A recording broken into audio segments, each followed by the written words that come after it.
A Model Y front door gasket removal right here. So there's a T27 right here, and then all you're gonna do once you get that out, peel back.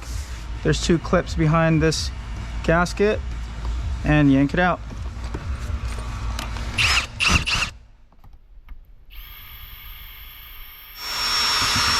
Come out, little baby. Put that right back so you don't lose it. And we're gonna peel back. There we go. This on here, little clip, 1, 2, I believe there's one more right here. There we go. And pull out.